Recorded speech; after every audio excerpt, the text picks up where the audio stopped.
What's up everyone, John Rettinger from TechnoBuffalo here with a full review of Verizon's Galaxy S offering the Samsung Fascinate. Let's go ahead and get started.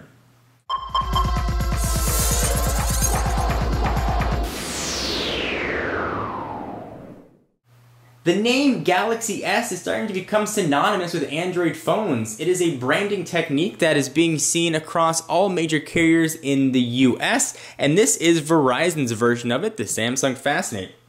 So before we jump into the review, let's go ahead and recap some of the specs and see what your about $200 on contract is going to get you. First, it's going to get you a 4-inch Super AMOLED touchscreen with a resolution of 480 by 800. What Super AMOLED means is you're going to get very darker darks, you're going to get brighter colors, you're going to get better visibility in sunlight. Essentially what it does is it takes the touchscreen mechanism on the phone and puts it actually into the glass as opposed to putting it right on top, which is going to give you a little bit better visibility overall. It features a 5-megapixel autofocus camera with flash. It's capable of shooting HD video at 720p.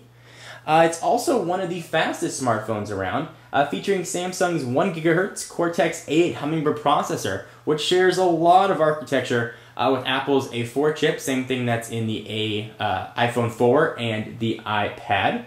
It is running Android 2.1, commonly called Eclair, with Samsung's custom skin on it, which you see right now, called Touchwiz. Samsung has said that it will be upgraded to 2.2 Froyo in the near future. It's going to come with 2 GB of internal memory and a 16 gig micro SD card installed. It's also compatible with Verizon's 3G mobile hotspot, potentially going to turn your phone into a MiFi device. So it'll suck in Verizon's eVideo network and kick out Wi-Fi you can connect to up to 5 devices. So now that we've recapped the specs, let's talk about the phone itself. No matter how good a phone is or how many features it has or what touchscreen technology it uses, if it doesn't make good phone call, it's not going to be much use to you. And typical to most Verizon phones that I've reviewed, call quality on the Fascinate is really fantastic.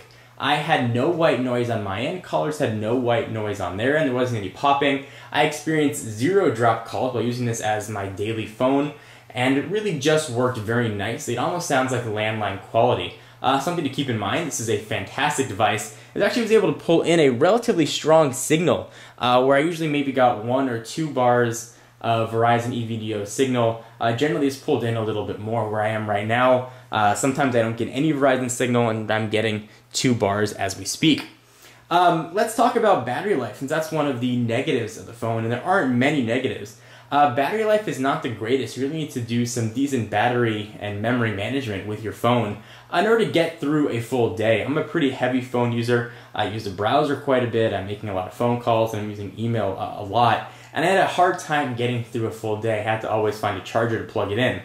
One of the nice things about the Galaxy S though is it does feature a removable 1500 milliamp hour battery. So if you're a power user, you can always pick up another battery if you need and have it fully juiced and ready to go.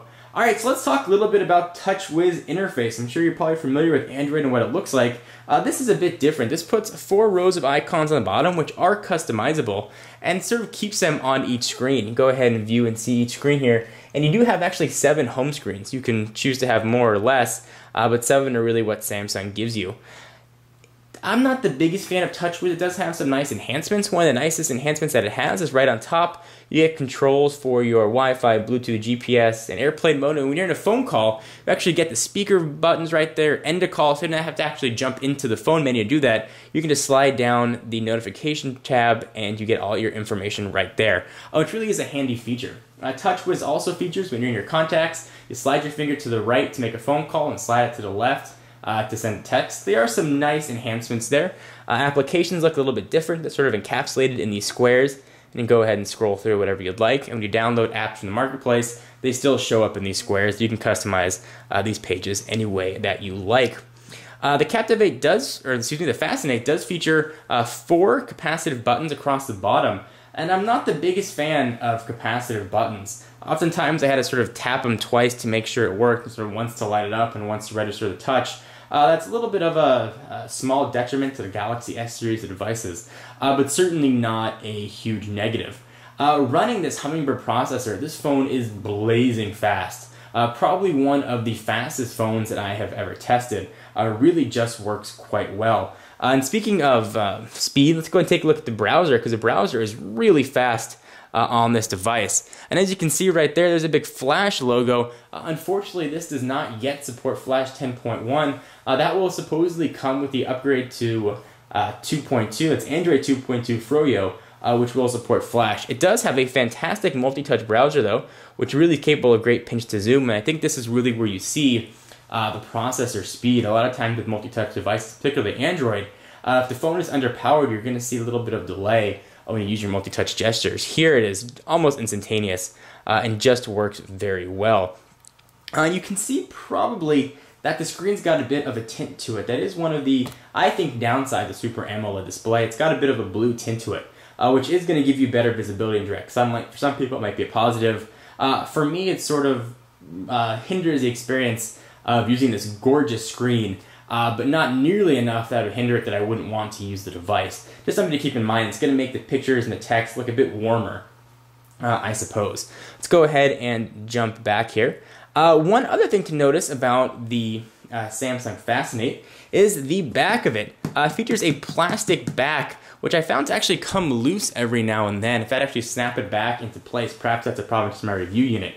You can see right there, there's a little speaker. The speakerphone volume is not incredibly loud. I've certainly tested many phones with better speakerphone volume. So if you rely on speakerphone when you're in a car, you might want to invest in a Bluetooth headset. It's usable when you're in a quiet environment, but if you have ambient noise around, it's going to be a bit more difficult to use. The phone is very, very, very thin and very easily pocketable. I think this 4-inch screen may actually be the perfect size. It doesn't create too much bulge in your pocket, or if you put it in your purse, it's not going to take up too much room. Really just worked very well. Overall, I'm extremely thrilled with the Samsung Fascinate, and definitely representative of my view on the Galaxy S series of devices as a whole. If you don't like the way this phone looks with TouchWiz, with Android being open, you can customize it to your heart's content and really make it look and feel your own, which is one of the really big selling points of Android. I've been a big fan of the phone. I enjoy the phone. I'm actually using the phone as my daily driver, and I can recommend it wholeheartedly.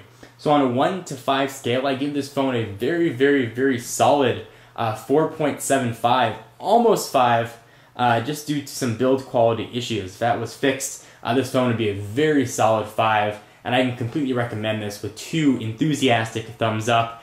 If you're a Verizon user in the market for an Android phone, you definitely owe it yourself to take a look at the Samsung Fascinate.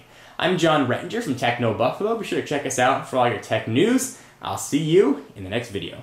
Bye-bye.